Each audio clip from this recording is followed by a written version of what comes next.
happened? And what next? And will past be prologue? Does 2017 offer clues about 2018? Let's ask the guy who's been listening to you all year.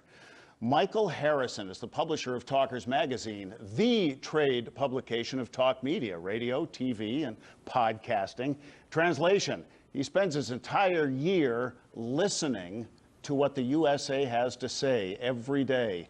And each year-end, Michael's magazine publishes its Talkers 10, the list of the 10 most talked about issues of the year. Michael, thank you for joining us. Great to be with you, Holland, and Happy New Year. Let's dive right in, radio countdown style. Topic number 10, terror attacks, deadly terror attacks. Do people on talk radio sound genuinely fearful, or are they just staring at the story du jour? Well, the problem with the terror attacks is there have been so many of them that there's a guilt feeling that we are getting numb to it, both in terms of behind the microphone and even the people listening to the speakers.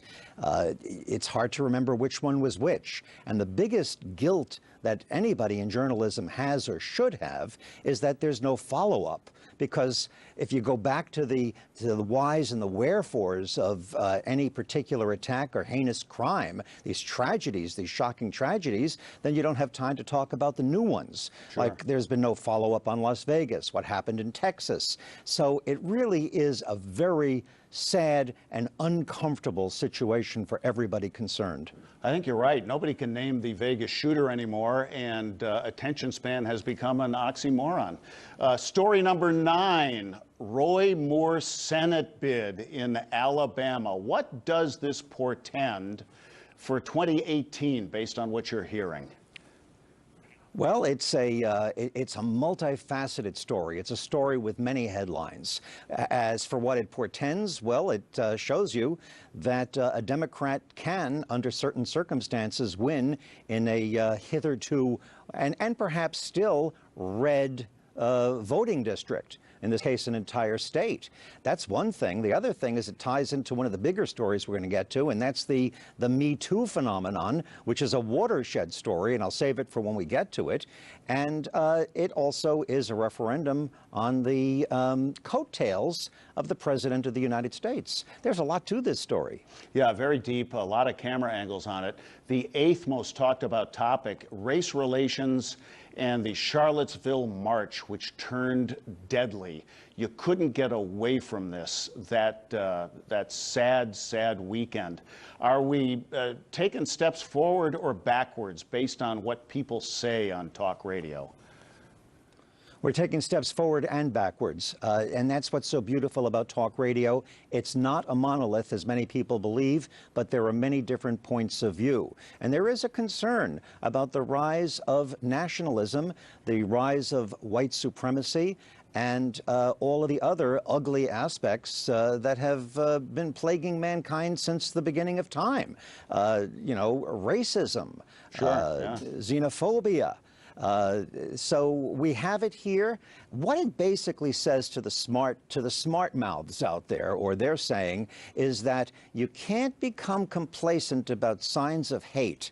That hatred, you know, the idea, could never happen in America. It could happen anywhere where there are human beings. It's in each of us, and we have to be very careful not to let it go malignant. Yeah, and ditto most of what you just said about topic number 7, immigration reform, the border wall, sanctuary cities. This xenophobia seems to be alive and well, although we don't have a wall just yet. But this hasn't gone away. This will bubble up from time to time on talk radio whenever one of these gun nuts happens to have a foreign-sounding name, correct? Yeah. Well, this is the issue that really propelled Donald Trump to being a serious candidate for the presidency. Although when he made that first speech in San Francisco, everybody thought that he was going to shoot himself in the foot, no pun intended, by being so extreme about it. Those of us in talk radio know that this has been a talk radio topic for well over a decade. Sure. For years, they've been talking about it. Talk radio's kept it alive. Donald Trump brought it to the fore, and now it is and it will remain a major controversial issue, and it's a fork in the road in terms of the United States of America and its position on immigration. Immigration is what built this country. Is it going to continue to build this country in the 21st century, or are we going to go in a new direction? That's what waits to be seen. Well, just this week, we've seen the climax of Talkers 10, topic number 6 for 2017, tax reform and the effort to repeal and replace Obamacare. And the lines are lit up at the radio stations I've been listening to, and everybody, despite the polls, seems to think that this is a positive thing, although it's polling almost 2-to-1 skeptical. Does that jive with what you're hearing?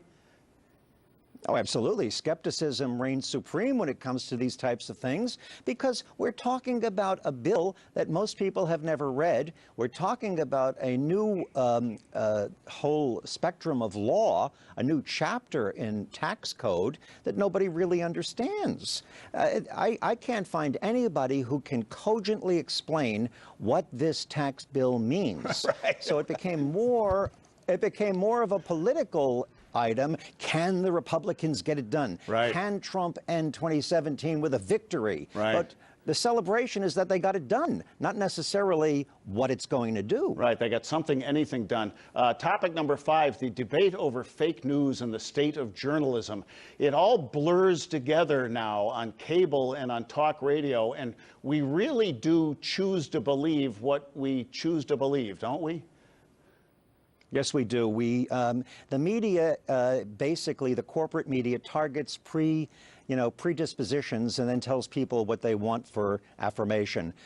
It's target an audience and tell them what they want to hear, and people live in bubbles of their own reality. The term fake news started as one thing, and it ended as anything you disagree with is fake news, right, no matter what the facts might be. Sure. And but I do believe optimistically, Holland, that as we move forward into 2018, this whole crazy year of fake news and journalism under fire is going to lead to better investigative journalism and the media being much more self-conscious about what it prints and what it says and what it shows. Yeah, I think we're going to have better media and better journalism as a result of this. Yeah, I hope you're right. Topic number 4, North Korea, nuclear tension, relations with Russia, and China, struck me as a bit of an anomaly because much of what we hear on talk radio is domestic, and there was a lot of international talk this year.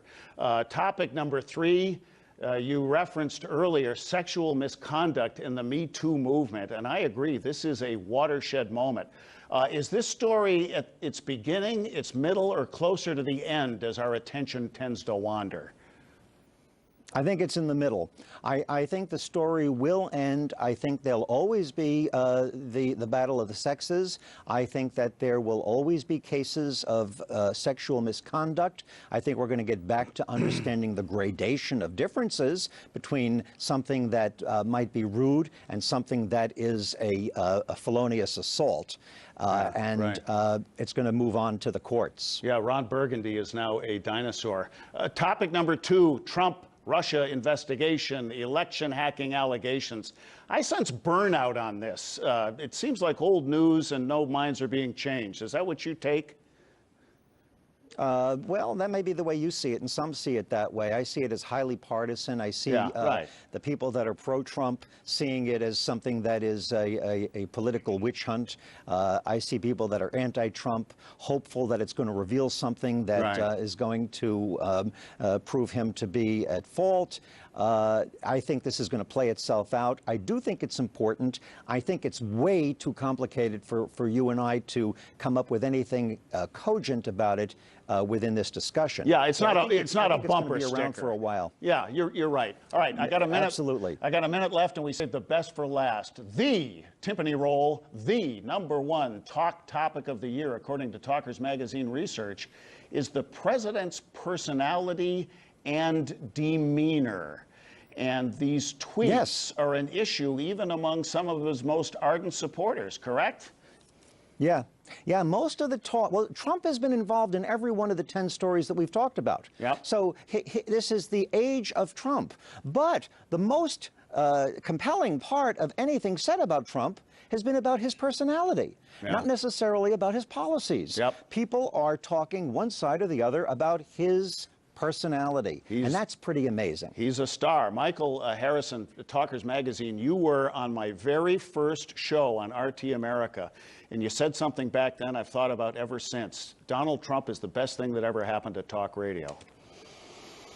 From a business perspective. You bet. Happy holidays, Michael. Thanks for joining us. Thank you, Holland. There is no place like home for the holidays, but getting there was a nightmare for thousands stranded this past week in a blackout at the world's busiest airport in Atlanta. And some travelers died in that Amtrak derailment in Washington State. We take a lot for granted, but we shouldn't. You flip the switch and the lights come on. Unless you're in Puerto Rico, where 3 months later, the longest blackout in American history still leaves thousands of Americans in the dark. In California, wildfires have been raging for a month, and it'll be a blue Christmas for many in Las Vegas, where tourists are still taking selfies at Mandalay Bay. Eager as we are to put this year in the rearview mirror, we have lots to look forward to in the new year. And right now, in between 2017 and 2018, those of us fortunate enough to be able to do so can just hit pause. So this weekend, make a point to make eye contact with the people and the pets who matter to you. Merry Christmas.